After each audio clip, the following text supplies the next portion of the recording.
In the winter of 1745, something happened in the Mohawk Valley of New York that colonial authorities buried so deep it took nearly 3 centuries for the truth to surface. 17 families, 43 men, women and children, all dead in a series of brutal raids that should never have happened. The attacks followed a pattern so precise, so calculated, that survivors whispered of an invisible puppet master orchestrating the carnage from the shadows. What they didn't know was that their puppet master was 11 years old, spoke 3 languages fluently, and had turned genocide into a family business. The name Jonas Creighton appears in exactly 3 colonial documents from that winter, each time marked with a special notation that historians have only recently deciphered. It means sealed by gubernatorial order. Before we continue with the story of the boy who turned war into profit and death into an art form, I need you to hit that subscribe button and let me know in the comments what state you're listening from. Because this dark chapter of American history touches every corner of our nation's bloody birth. The truth about Jonas Creighton didn't emerge from dusty archives or forgotten letters. It came from the dying confession of a Mohawk elder in 1823, recorded by a missionary who immediately sealed the document and begged his superiors to never let it see daylight. The Mohawk Valley in 1745 stretched like an open wound across central New York, a corridor of scattered settlements clinging to the edges of civilization. King George's War raged between the French and British, turning the American frontier into a chessboard where pawns were measured in human lives. The valley's inhabitants, Dutch patroons, German immigrants, Scots-Irish frontiersmen and English merchants lived in constant fear of French-allied war parties sweeping down from Canada. Fort Hunter stood as the region's primary trading post, a ramshackle collection of wooden buildings surrounded by a 12-foot palisade. Here, in a large stone house that served as both residence and warehouse, lived Hamish Creighton, one of the most successful arms dealers on the colonial frontier. Creighton had emigrated from Glasgow in 1738, bringing with him a keen understanding of European weapon manufacturing and an even keener sense for profit in times of chaos. The Creighton household was a microcosm of frontier complexity. Hamish employed 2 Mohawk interpreters, a French trapper who'd switched allegiances, and a former indentured servant from Virginia who kept the books. His wife, Margaret, had died giving birth to their only child, Jonas, in 1734. The boy grew up surrounded by the conversations of war, the clatter of muskets being cleaned, and the careful negotiations that meant the difference between peace and bloodshed. Jonas Creighton was no ordinary child. By age 7, he spoke fluent English, Dutch and Mohawk. His father's business required constant communication with various factions, and the boy had proven invaluable as a translator and messenger. Standing barely 4 feet tall, with sharp grey eyes and an unsettling stillness about him, Jonas moved through the complex world of frontier politics like a ghost observing a play. The winter of 1744 had been particularly harsh, and spring brought news that chilled the blood of every valley resident. French forces under the command of Captain Paul Marin had been spotted moving south from Lake Champlain. More disturbing were reports of Abenaki and Huron war parties being supplied with fresh British weapons that seemed suspiciously similar to those in Hamish Creighton's inventory. In May of 1745, Hamish received a visitor that would change everything. Captain Edmund Stockwell of the New York Colonial Militia arrived at Fort Hunter with disturbing news. Someone was playing both sides of the conflict, selling weapons to hostile tribes while simultaneously arming colonial militias. The practice was not just treason. It was a death sentence for innocent families caught in the crossfire. The morning of June 14, 1745, dawned clear and unnaturally quiet. Jonas Creighton sat in his father's study, carefully copying inventory lists in his precise adult-like handwriting. Through the window, he could see 2 Mohawk warriors approaching the trading post. He recognized them immediately. Thayandanegea's brother, Karoniaktati, and a younger warrior named Konwatsitsiayeni. Both men carried themselves with the tension of those bearing important news. Hamish was inspecting a shipment of muskets that had arrived from Albany the previous day. The weapons were of exceptional quality, British Brown Bess muskets with modifications that made them lighter and more accurate than standard military issue. Jonas watched his father's hands move over the weapons with the reverence of a craftsman appreciating fine work. When Koroniaktati entered the study, his face was grim. "The French captain sends word," he said in heavily accented English. "His warriors need more of the fire sticks, the ones with the silver bands around the stock." He gestured toward the window, where a small group of Huron warriors waited in the shadows of the tree line. Jonas felt something stir in his chest, not fear, but excitement. He understood what was happening in a way that even his father didn't quite grasp.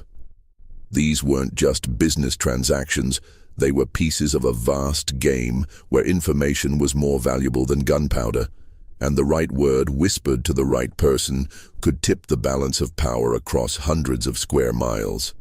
"Tell the French captain his warriors will have their weapons," Hamish replied carefully. "But the price has increased. British patrols have made transport more dangerous." After the Mohawk left, Jonas approached his father with the careful manner he'd perfected over years of observation.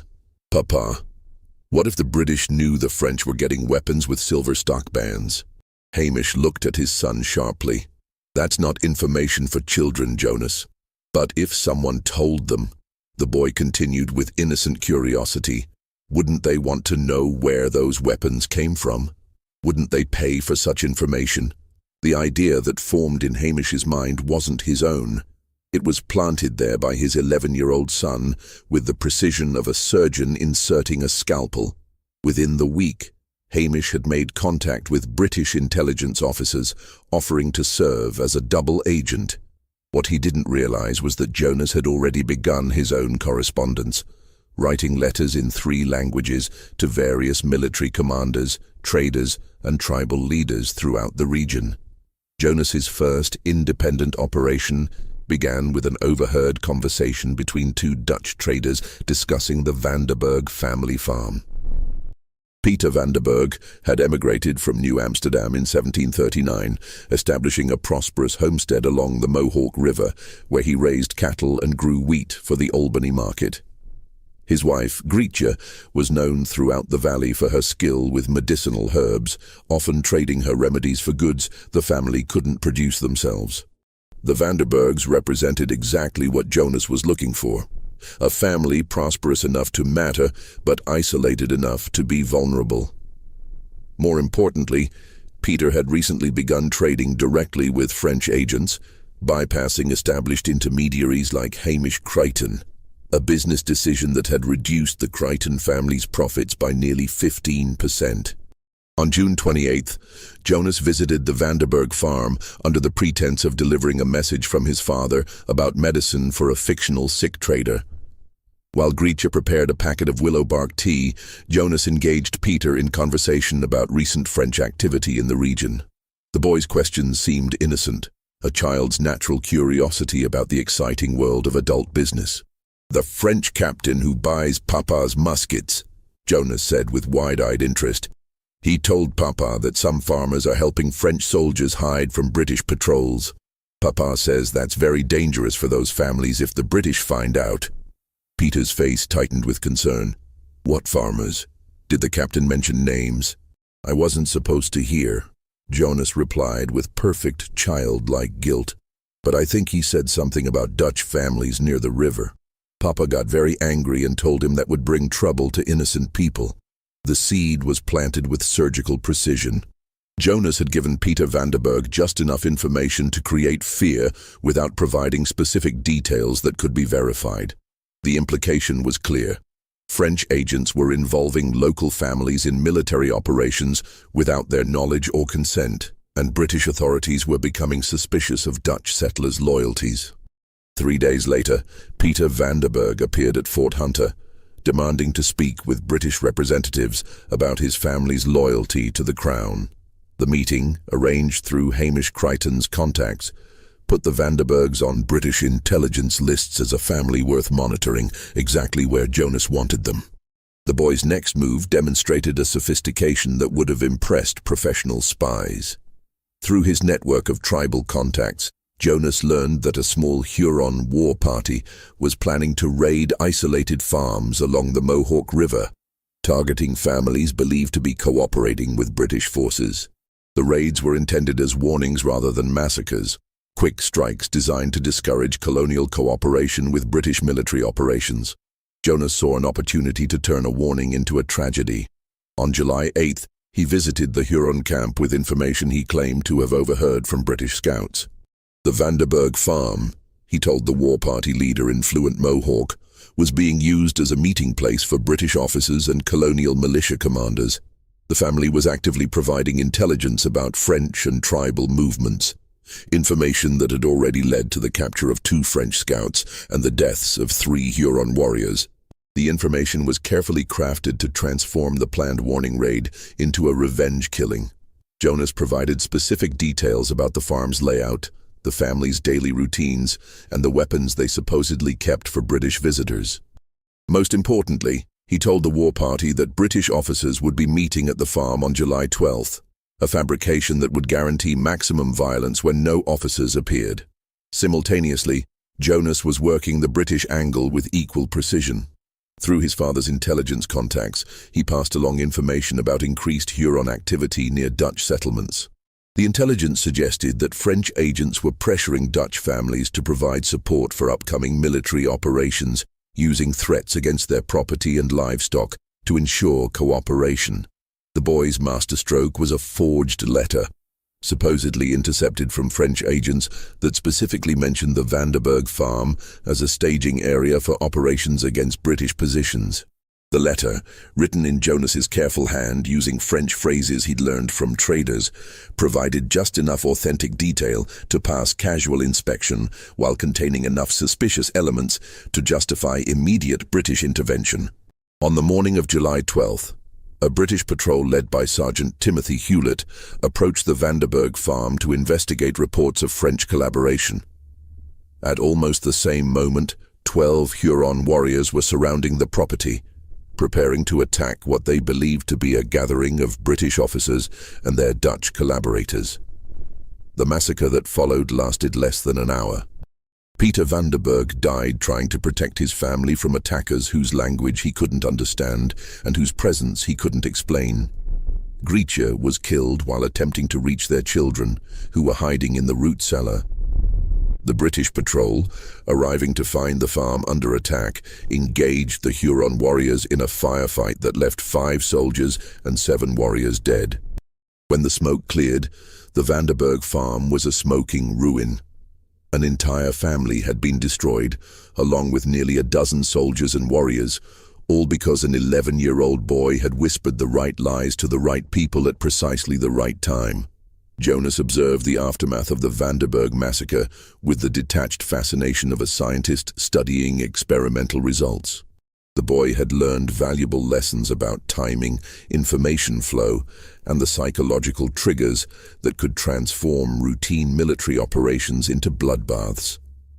The most important discovery was that people's existing fears and suspicions made them eager to believe information that confirmed their worst expectations. Peter Vanderberg had been worried about French involvement with Dutch settlers, so he'd readily accepted Jonas's implications about his neighbors' loyalties. The Huron War Party had been angry about British cooperation with colonial families, making them receptive to stories about Dutch collaboration. British officers had been concerned about French infiltration of Dutch settlements, causing them to treat Jonas's forged letter as credible intelligence. Each group had heard exactly what they expected to hear, and their predictable reactions had created a perfect storm of violence that served Jonas's ultimate goal: maximizing demand for his father's weapons while eliminating business competition. In the week following the Vanderberg massacre, Creighton sold 37 muskets to local Dutch families terrified of Indian attacks, 24 pistols to British officers concerned about settler loyalty, and a substantial quantity of gunpowder to French agents seeking to arm their tribal allies for revenge operations. The destruction of one family had generated enough fear and suspicion to fuel weapon sales across 3 different factions. Jonas recorded these transactions in his private journal with the same meticulous attention he gave to his father's official inventory lists. But the boy's records included additional details that would have horrified anyone who discovered them. Precise calculations of the relationship between casualties and profits, detailed observations about the psychological vulnerabilities of different ethnic and military groups, and careful notes about the optimal timing for introducing false intelligence into complex political situations. By mid-July, Jonas Creighton had transformed from an unusually intelligent child into something far more dangerous. A master manipulator who understood that information could be more deadly than gunpowder, and that the right lie told to the right person could kill more effectively than any weapon his father's shop could provide. By late June, Jonas Creighton had become the invisible center of a communication network that stretched from the Hudson River to Lake Ontario. Using his father's established connections and his own remarkable linguistic abilities, the boy began orchestrating a series of misunderstandings that would escalate minor skirmishes into full-scale atrocities. His method was elegantly simple: selective information sharing.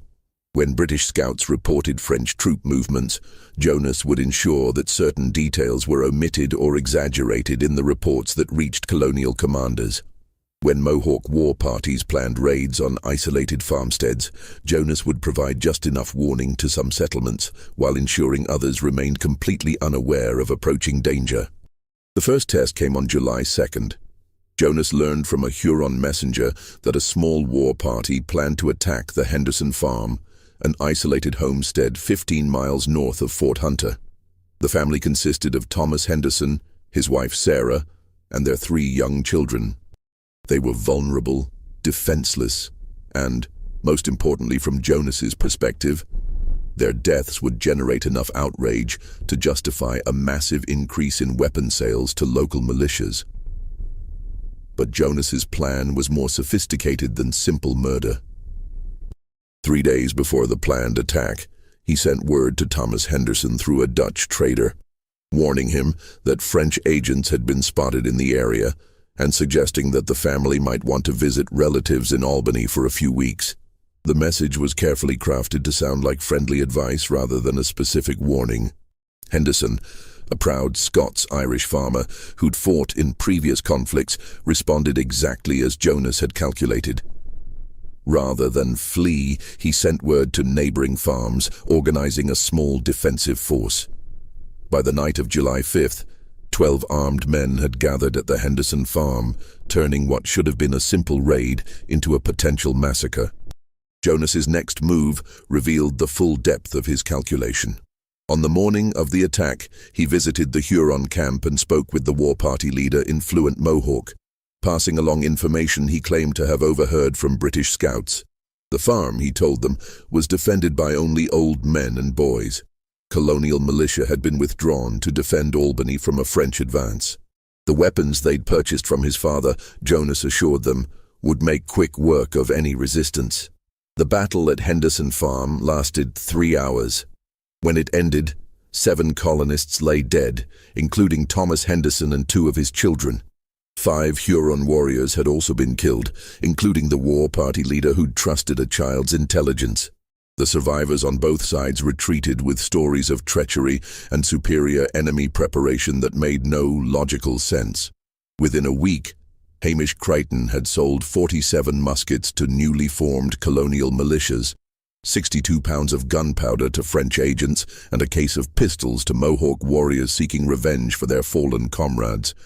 The boy who orchestrated the entire sequence sat in his father's study, carefully recording each transaction in his precise handwriting, calculating profits that were measured in both coins and corpses. By August of 1745, Jonas had expanded his operations beyond simple information manipulation. The boy had recognized that his father's trading post was just one node in a vast commercial network that stretched from Montreal to Albany, connecting French agents, British officials, tribal representatives, and independent merchants in a web of relationships that could be exploited for maximum profit. Through careful observation and strategic conversations, Jonas mapped this network with the precision of a military cartographer. He learned that Isaac Klock, a German immigrant who operated a rival trading post near the Naames settlement, was experiencing financial difficulties due to increased French military activity. Abraham Yates, a Dutch merchant from Schenectady, was seeking new suppliers for British Army contracts. Samuel Wells, an English trader based in Albany, had been asking questions about French weapon purchases that suggested possible intelligence connections. Each of these merchants represented both an opportunity and a threat. Jonas understood that controlling information flow between them could determine not just his family's profits, but the entire balance of power in the regional arms trade. The boy began crafting a series of operations designed to eliminate competitors while expanding his father's market share through carefully orchestrated violence. His first target was Isaac Klock, whose German Lutheran background made him naturally suspicious of French Catholic influences, while his financial desperation made him vulnerable to manipulation. Jonas learned from Mohawk contacts that Klock had been approached by French agents seeking to establish a weapons cache near his trading post, an offer that the struggling merchant had reluctantly accepted. The boy saw an opportunity to destroy a competitor while simultaneously creating new demand for weapons. Through his father's British intelligence contacts, Jonas arranged for information about Klock's French connections to reach colonial authorities. But the intelligence he provided was carefully modified to suggest that Klock was voluntarily collaborating with enemy agents rather than being coerced by financial necessity. Simultaneously, Jonas was feeding different information to French contacts, suggesting that Klock was planning to betray French operations to British authorities in exchange for colonial protection and financial support. The boy's genius lay in making both accusations technically true while ensuring that neither side understood the full context of Klock's situation. The destruction of Isaac Klock's trading operation began with a pre-dawn raid by British colonial militia on August 23rd. The soldiers, acting on intelligence that suggested Klock was storing weapons for French military operations, discovered exactly what Jonas had predicted: a cache of muskets and gunpowder that Klock couldn't explain without admitting to French connections that would confirm his apparent treasonous activities. Before Klock could be formally arrested, a Huron war party attacked the militia patrol, apparently attempting to recover weapons that French agents claimed had been stolen by a traitorous German merchant. The firefight that followed destroyed Klock's trading post, killed 6 colonial soldiers and 4 Huron warriors, and left Isaac Klock himself dead from wounds received during the crossfire. Within a month, Creighton had acquired most of Klock's former trade routes and customer relationships, expanding his business operations to include German settlements that had previously been outside his commercial reach. The eliminated competition allowed the Creightons to raise prices while reducing the quality of service, knowing that desperate customers had few alternatives in the increasingly violent frontier environment. Jonas's next operation targeted the supply chain that connected frontier trading posts with major commercial centers like Albany and New York City. The boy had learned that weapons shipments followed predictable routes and schedules, making them vulnerable to coordinated attacks that could appear accidental while serving specific business purposes. Samuel Wells, the Albany-based trader who'd been asking suspicious questions about French weapon purchases, represented both a threat to the Creighton family's security and an opportunity to demonstrate Jonas's growing influence over regional military operations. Through careful investigation, Jonas discovered that Wells was indeed working with British intelligence services, gathering information about French military supply operations for use in planning future raids and ambushes. The boy's response was characteristically sophisticated. Rather than simply eliminating Wells, Jonas decided to use the merchant's intelligence connections to orchestrate a series of attacks that would simultaneously destroy French military supplies, eliminate British intelligence assets, and create new opportunities for Creighton family profit. Working through his network of tribal contacts, Jonas provided French agents with detailed intelligence about British supply convoys traveling between Albany and frontier trading posts. The information was accurate enough to enable successful attacks while being timed to ensure maximum disruption of British military operations. But Jonas's intelligence came with subtle modifications that would guarantee French victories while creating long-term strategic disadvantages. The boy told French commanders that British convoys were lightly defended and carrying primarily commercial goods rather than military supplies. This intelligence encouraged aggressive attacks that would capture valuable weapons and ammunition. What Jonas didn't mention was that these particular convoys were being used to transport Samuel Wells and other British intelligence operatives to frontier meetings with colonial agents. The ambush of the September 14th convoy achieved exactly what Jonas had planned. French forces, expecting to capture a lightly defended commercial shipment, instead found themselves attacking a military escort protecting British intelligence personnel. The resulting battle lasted 4 hours and ended with the destruction of both the convoy and most of the French raiding party.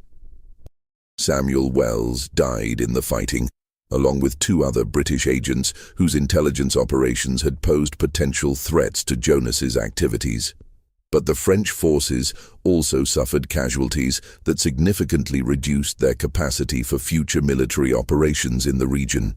Most importantly, from Jonas's perspective, the attack created immediate demand for replacement weapons and supplies from both British and French sources. The boy's most ambitious operation during this period involved manipulating the delicate relationship between British colonial authorities and their Oneida allies. The Oneida had remained generally loyal to British interests throughout the escalating conflict, providing scouts and warriors for operations against French positions while resisting French attempts to recruit them for anti-British campaigns. Jonas recognized that this loyalty represented both a strategic asset for British forces and a potential vulnerability that could be exploited for maximum profit. If the Oneida could be convinced that British authorities were planning to betray their alliance, their reaction would create immediate opportunities for French military advances while generating massive demand for weapons from panicked colonial settlements. The operation began with Jonas carefully studying Oneida political structures and identifying key decision-makers within the tribal council. Through his Mohawk contacts, he learned that Shenandoah, an influential Oneida war chief, had been expressing private concerns about British long-term intentions regarding tribal lands and sovereignty. These concerns provided Jonas with the psychological pressure points he needed to destabilize the British Oneida alliance. Using information gathered from British intelligence contacts, Jonas learned about planned military operations that could be presented to Oneida leaders as evidence of British treachery. A proposed raid on French positions near Lake Ontario required coordination with tribal allies, but the operational details included provisions for establishing permanent British military posts in traditional Oneida territory. Jonas saw an opportunity to use accurate information in a false context to achieve devastating results. Through carefully orchestrated conversations with Oneida representatives, he suggested that the proposed military posts were not temporary strategic positions, but permanent installations designed to control tribal movements and limit their traditional hunting and trading activities. The boy's manipulation was subtle and sophisticated. Rather than directly accusing British authorities of planning to betray their Oneida allies, Jonas simply asked innocent questions about the long-term implications of increased British military presence in Oneida territory. His childlike curiosity made these questions seem natural while planting seeds of suspicion that would grow into full-blown paranoia under the right circumstances.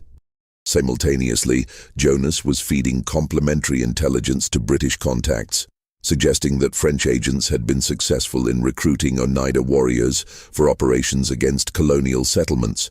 This intelligence was technically accurate. French agents had indeed approached Oneida leaders.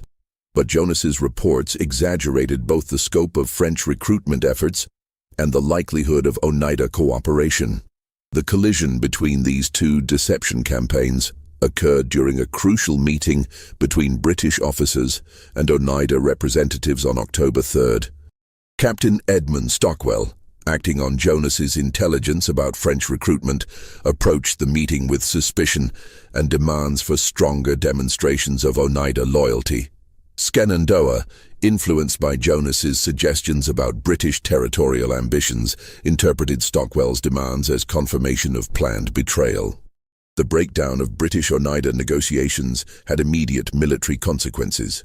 Oneida warriors, who had been scheduled to participate in British operations against French positions instead, remained neutral, leaving colonial forces dangerously exposed during subsequent campaigns.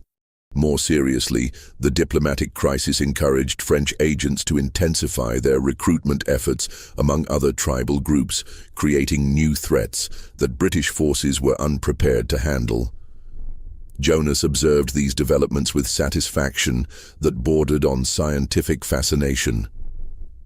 The boy had successfully manipulated two separate political entities into mutual suspicion and hostility, using nothing more than carefully timed questions and selectively shared information.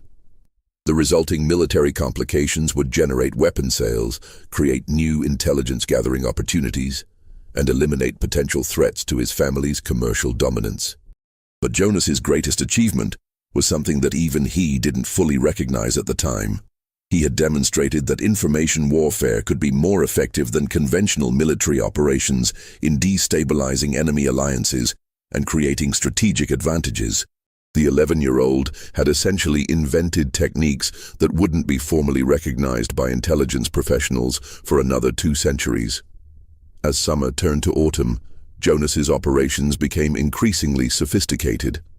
He'd learned that the key to successful manipulation wasn't just providing false information, it was providing true information to the wrong people at the wrong times. A real French troop movement reported to colonial militia a day late could result in an ambush. Accurate intelligence about British supply convoys shared with hostile tribes could trigger retaliatory raids that would kill dozens. The boy's greatest innovation was what he privately called the echo method. Jonas would overhear or engineer a piece of intelligence, then carefully modify it as it passed through his network of contacts. By the time information reached its final destination, it bore only a passing resemblance to the original facts, but each modification served Jonas's ultimate goal: maximizing conflict and, therefore, weapon sales. On September 18th, Jonas learned that Captain Stockwell was planning a major offensive against French positions near Lake George. The operation involved coordinating attacks with Oneida allies while preventing Mohawk warriors from joining French forces. It was exactly the type of complex military planning that offered multiple opportunities for profitable sabotage. Jonas began by visiting his friend Tekakwitha, a young Mohawk woman who served as an interpreter for various tribal councils. He shared with her his concerns about British plans to establish permanent forts on traditional Mohawk hunting grounds, information that was technically accurate but presented in a context that made it sound like an immediate threat rather than a long-term possibility. Tekakwitha, trusting the boy who'd grown up among her people and spoken their language since childhood, shared this intelligence with her uncle, a respected war chief named Canon Warohara. Within days, Canon Warohara was organizing Mohawk support for French forces, support that Captain Stockwell was counting on not happening. Simultaneously, Jonas was feeding different information to British contacts. Through his father's business correspondence, he let slip that French forces had received detailed intelligence about British troop movements, suggesting a spy in colonial ranks. This information, technically true since Jonas himself was providing intelligence to French agents, created paranoia and mistrust that hampered British military effectiveness.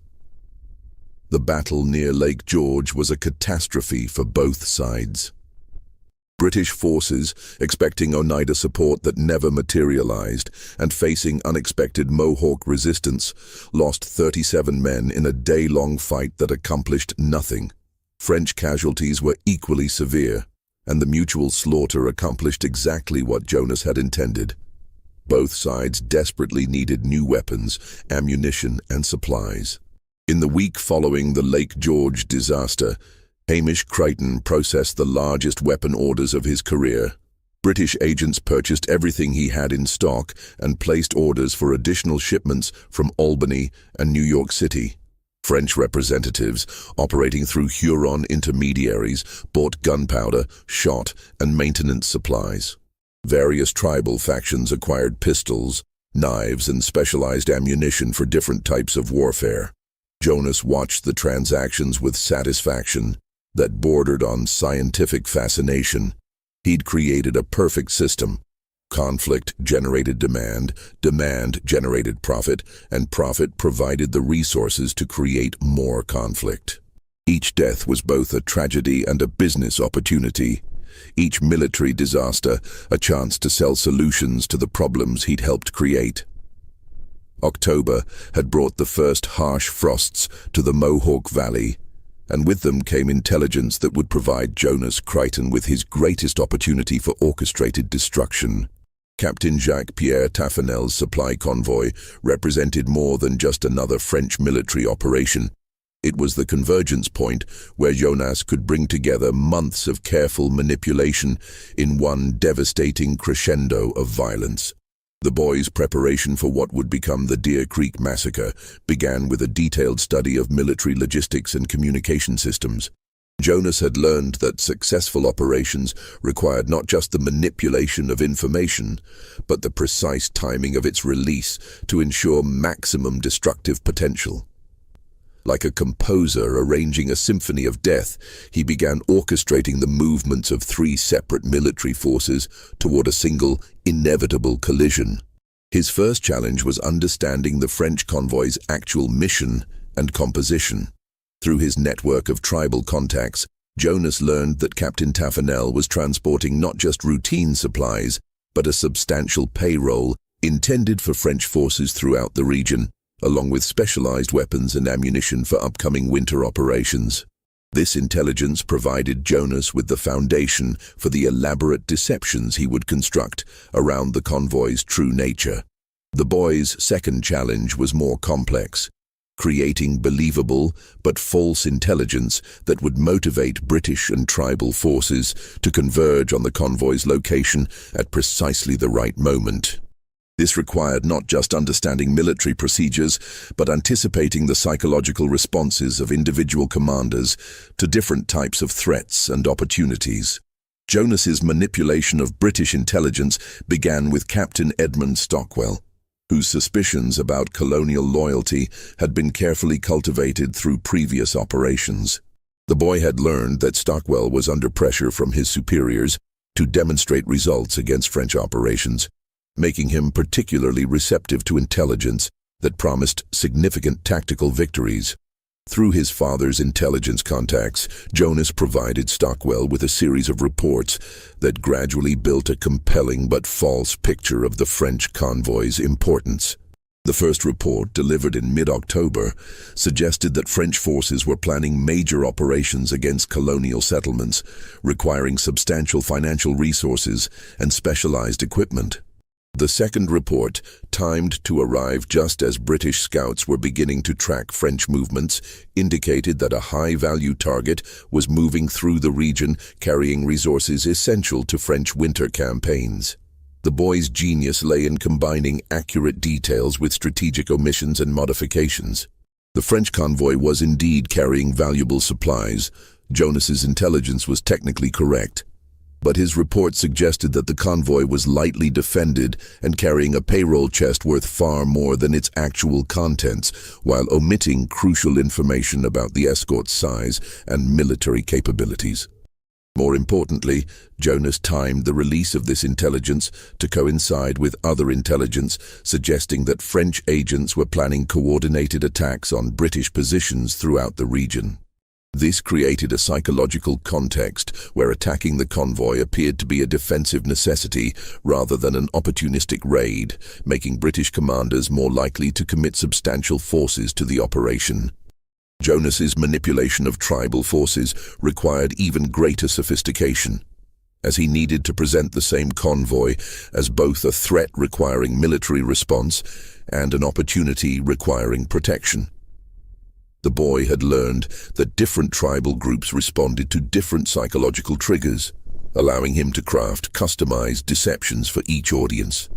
For the Mohawk war party led by Karonhiaktati, Jonas presented the convoy as a peaceful trading expedition carrying winter supplies promised to tribal families as compensation for losses suffered in recent conflicts. This intelligence transformed a military target into a humanitarian mission that required protection from British aggression. The boy's presentation of this information was masterfully crafted.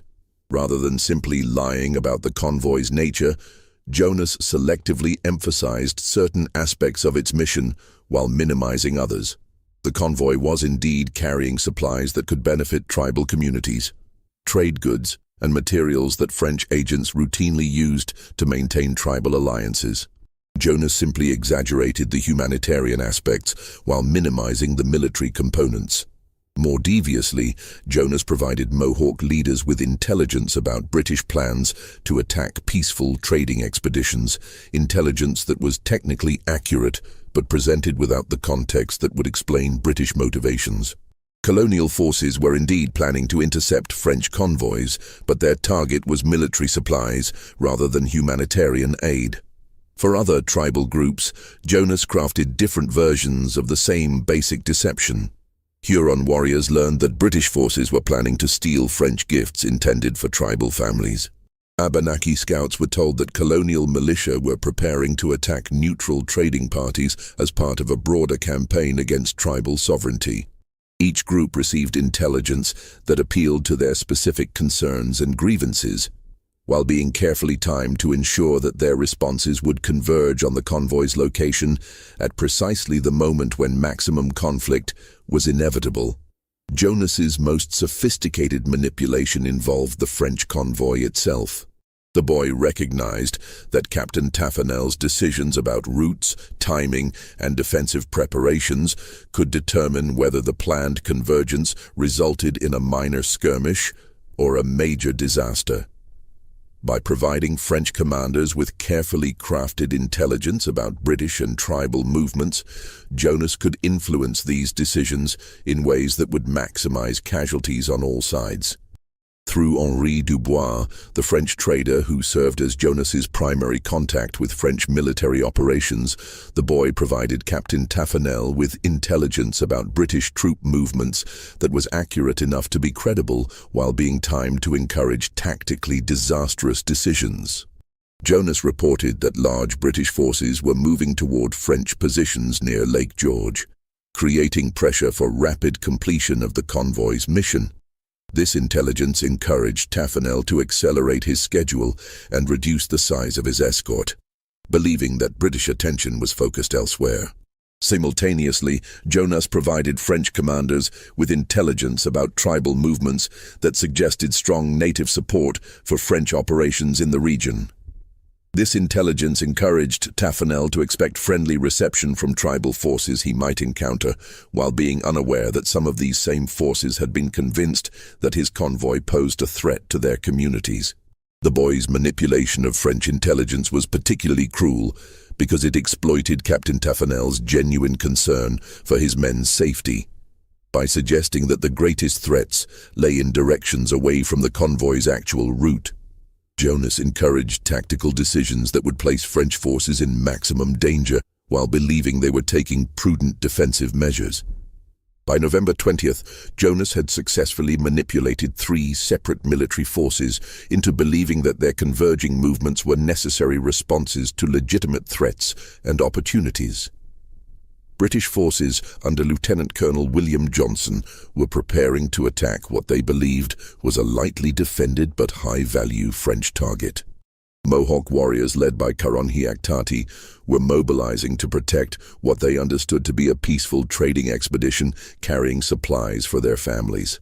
Captain Taffanel's convoy was proceeding along a route that would bring them to Deer Creek at precisely the moment when these conflicting objectives would create inevitable violence. The boy spent the final days before the massacre in a state of heightened anticipation that he would later describe as the most exhilarating experience of his young life. Jonas had created a situation where experienced military commanders and veteran warriors would destroy each other through their own tactical competence, each group's success in achieving their perceived objectives guaranteed to result in catastrophic failure for everyone involved. On the evening of November 22nd, Jonas made his final preparations for observing the results of months of careful manipulation.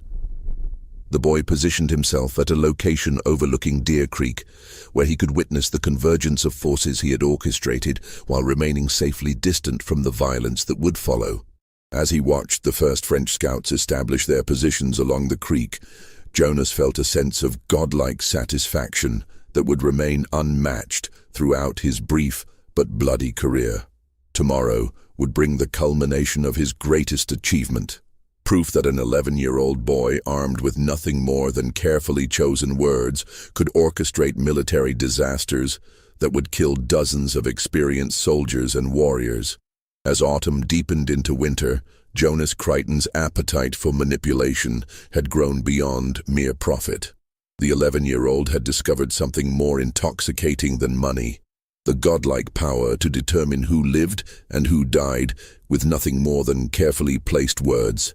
His masterpiece began with intelligence about a French supply convoy traveling south from Montreal. Captain Jacques-Pierre Taffanel was leading 40 soldiers and a baggage train loaded with winter supplies for French forts throughout the region.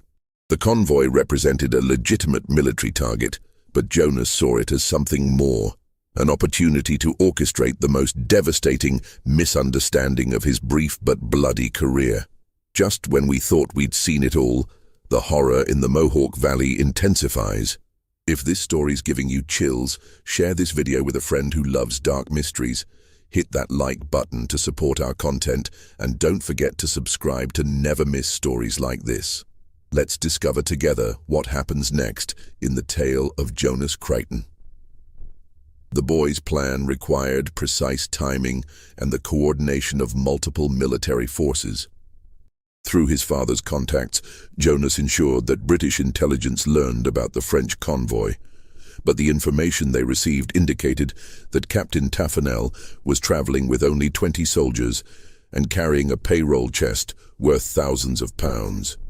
This false intelligence virtually guaranteed that British forces would attempt an ambush. Simultaneously, Jonas was working a different angle with tribal contacts. He visited Karonhiaktati with urgent news. British forces were planning a surprise attack on a peaceful trading expedition. The French convoy, Jonas explained, contained gifts and trade goods intended for Mohawk families as compensation for losses suffered in recent battles. If the British succeeded in their ambush, these essential winter supplies would be stolen, leaving many families to face the harsh months ahead without adequate resources.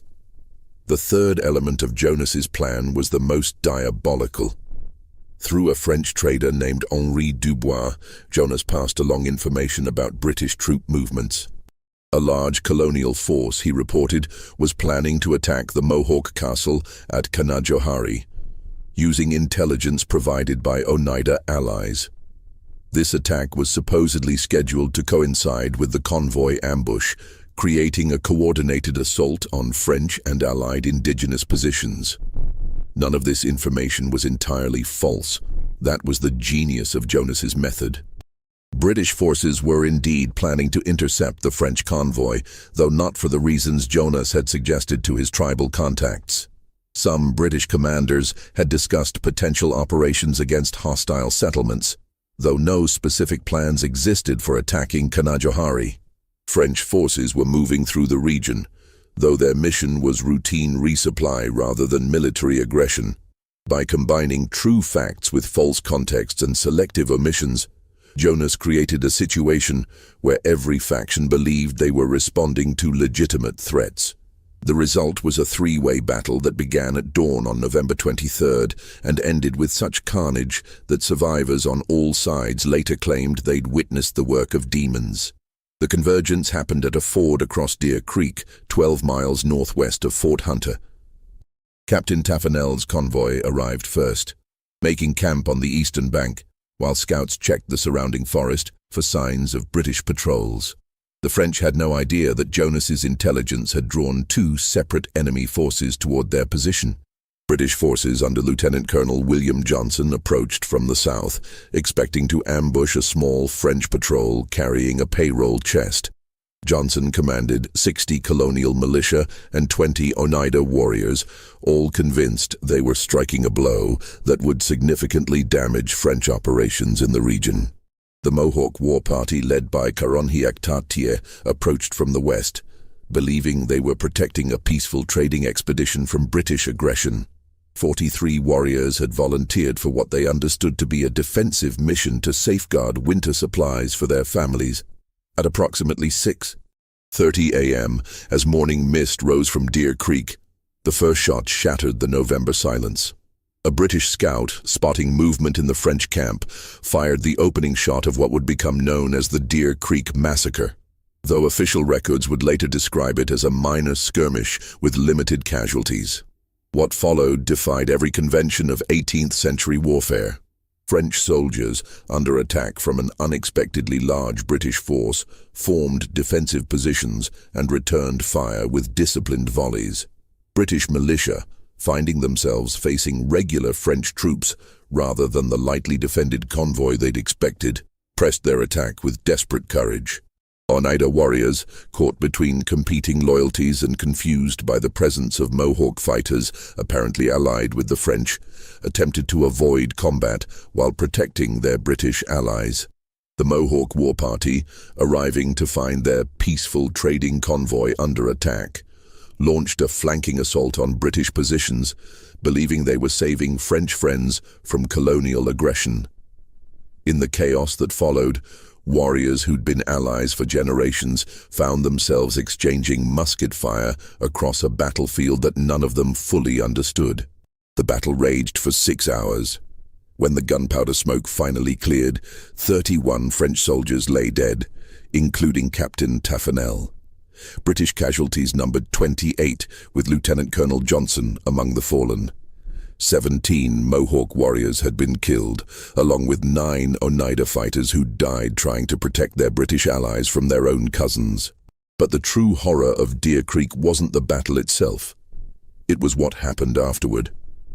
Survivors on all sides retreated with stories that made no rational sense. French soldiers reported being attacked by overwhelming British forces that seemed to know exactly where the convoy would be. British militia described a French trap that had somehow anticipated their ambush.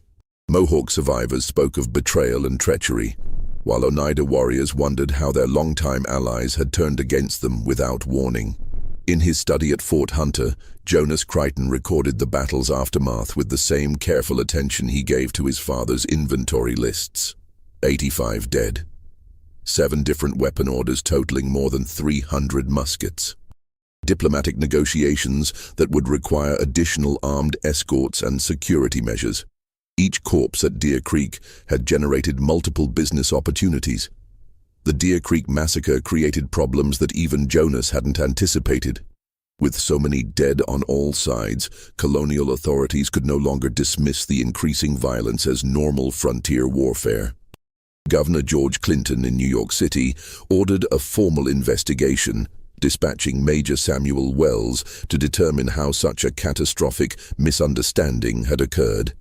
Major Wells was a veteran of European conflicts who understood military intelligence and the importance of accurate information in preventing unnecessary casualties. His investigation began with a simple question. How had 3 separate military forces converged on the same location at the same time, each believing they were responding to legitimate threats? The answer led Wells directly to Fort Hunter and the arms-dealing operation that had supplied weapons to all parties involved in the massacre. Hamish Creighton, nervous about the investigation but unaware of his son's activities, cooperated fully with military authorities. He provided records of all weapon sales, correspondence with various military commanders, and detailed accounts of his intelligence-gathering activities on behalf of British interests. But Major Wells was a thorough investigator.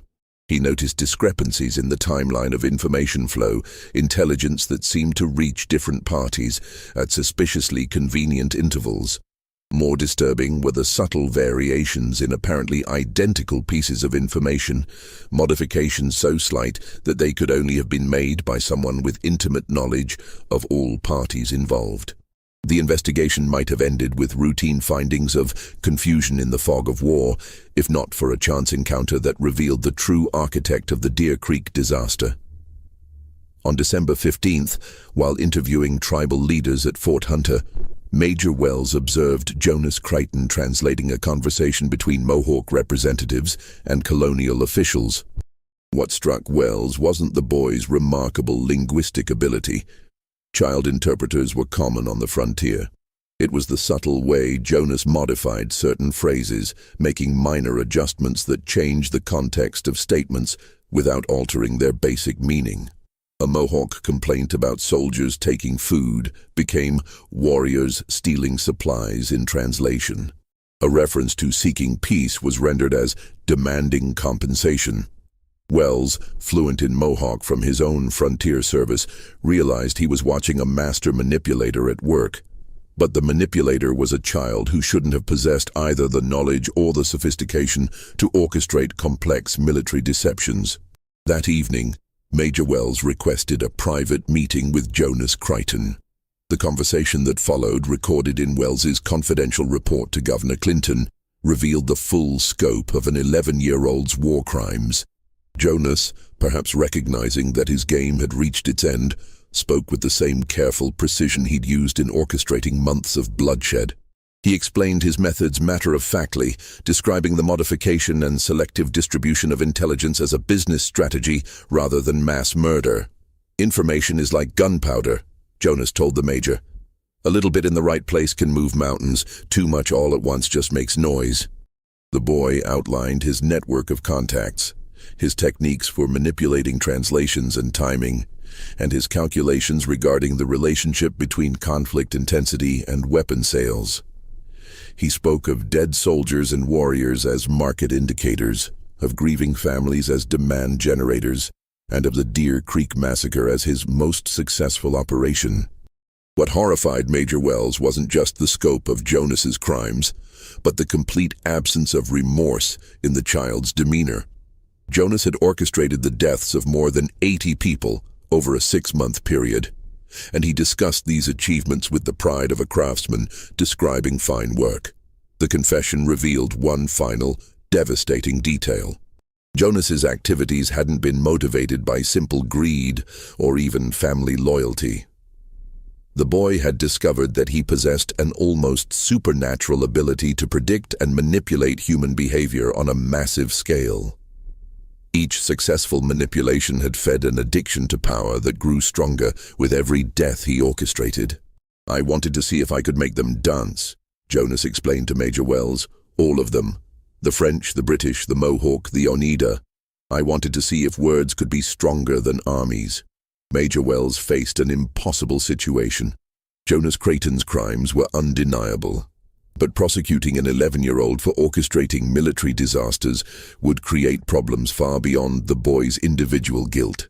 The revelation that a child had manipulated colonial authorities, French military commanders, and tribal leaders into a series of unnecessary battles would shatter confidence in frontier intelligence operations.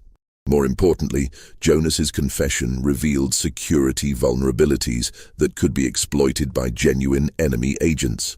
The boy's methods demonstrated how easily information could be weaponized by someone with the right knowledge and contacts. Publishing details of his techniques would essentially provide a manual for future intelligence operations.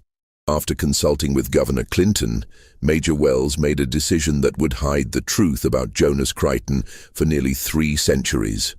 The official report on the Deer Creek massacre attributed the disaster to communication failures and unfortunate timing.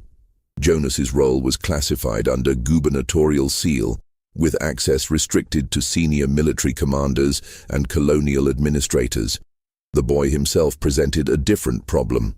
Jonas couldn't be prosecuted without revealing his crimes, but he also couldn't be allowed to continue his activities. The solution was elegant in its simplicity. Jonas Creighton would disappear. On January 12, 1746, official records show that Jonas Creighton died of fever during a harsh winter outbreak that claimed several lives in the Mohawk Valley. A small funeral was held at Fort Hunter, attended by his father and a few family friends. The boy was supposedly buried in the fort cemetery, though no grave marker was ever placed. In reality, Jonas had been transferred to a secure facility in Virginia, where colonial authorities hoped to study his unusual abilities while keeping him away from sensitive military information. The arrangement was temporary, intended to last only until better solutions could be developed. But Jonas Creighton wasn't interested in colonial authorities' plans for his future.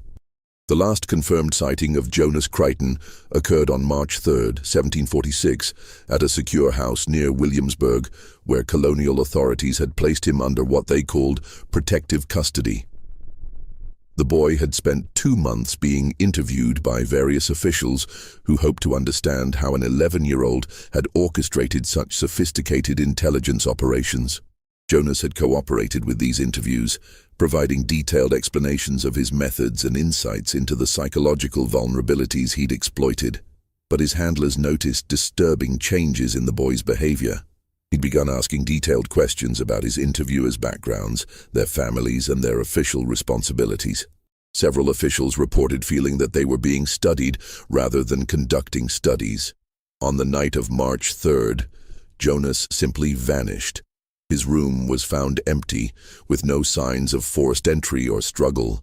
The boy had somehow bypassed multiple guards and security measures without triggering any alarms or leaving any trace of his departure. The search for Jonas Creighton continued for months, involving colonial militia units across 3 colonies. But the boy, who'd demonstrated an almost supernatural ability to manipulate information networks, had seemingly evaporated into the vast wilderness of 18th-century America. Some investigators theorized that Jonas had been killed by French agents seeking revenge for the Deer Creek massacre. Others suggested that Mohawk warriors had finally discovered his role in orchestrating their losses and had taken appropriate action. A few darker theories proposed that Jonas had found new patrons, perhaps Spanish agents or hostile tribes, who were willing to employ his unique talents. But the most disturbing possibility, noted in Major Wells's private correspondence, was that Jonas Creighton had simply returned to what he did best, manipulating conflicts from the shadows, orchestrating battles and massacres with nothing more than carefully chosen words whispered to the right people at the right times. The official silence surrounding Jonas Creighton's crimes lasted for 77 years. In 1823, a Mohawk elder named Karonhiaktati, brother of the war chief who died at Deer Creek, made a deathbed confession to Methodist missionary Samuel Kirkland. The old warrior, tormented by decades of guilt over his role in the massacre, revealed the truth about the child who'd manipulated his people into unnecessary war. Kirkland's transcript of this confession, sealed in church archives until 1968, provided the first detailed account of Jonas's methods and the true scope of his influence. The document revealed that tribal elders had suspected manipulation for years after Deer Creek, but had been unable to identify its source until long after Jonas had disappeared. More disturbing were Karonhiaktati's final words, recorded by Kirkland with obvious reluctance. The boy who spoke like water and struck like lightning, he did not die. I have seen his shadow moving through other wars, other battles. The evil that small hands can do does not die with the hands that did it. Modern historians remain divided about Jonas Creighton's ultimate fate. Some argue that an 11-year-old, no matter how intelligent, couldn't have survived alone in 18th-century wilderness. Others point to unexplained intelligence failures and suspicious coincidences in subsequent frontier conflicts, suggesting that Jonas's techniques continued to influence American military disasters for decades. The most comprehensive study, published by Columbia University in 1987, identified 17 separate incidents between 1746 and 1763 that showed characteristics consistent with Jonas's methods: selective information sharing, modified translations, and the manipulation of timing to maximize casualties on all sides. While no direct evidence links these incidents to Jonas himself, the pattern suggests that his techniques either survived through disciples or were independently discovered by others who understood the profit potential of manufactured conflict. What we know with certainty is that the winter of 1745 marked a turning point in frontier warfare. The battles that followed showed increasing sophistication in intelligence manipulation, suggesting that someone had learned from Jonas's innovations and was applying those lessons on an even larger scale. The boy who turned genocide into a business model may have vanished from history, but his legacy lived on in every misunderstanding that turned neighbors into enemies and every coincidence that put enemies in the same place at the same time with just enough misinformation to guarantee bloodshed. This mystery shows us how easily information can be weaponized by those who understand human nature and the mechanics of conflict. Jonas Creighton's story reminds us that the most dangerous enemies are often those we never see coming, especially when they're hiding in plain sight, speaking our language and claiming to serve our interests. What do you think of this story? Do you believe a child could really orchestrate such sophisticated military manipulations? Leave your comment below and share your theories about what happened to Jonas after he disappeared. If you enjoyed this dark tale from America's bloody frontier and want more horror stories from our nation's hidden history, subscribe, hit the notification bell, and share with someone who loves historical mysteries. See you in the next video, where we'll explore another terrifying truth that official records tried to bury forever.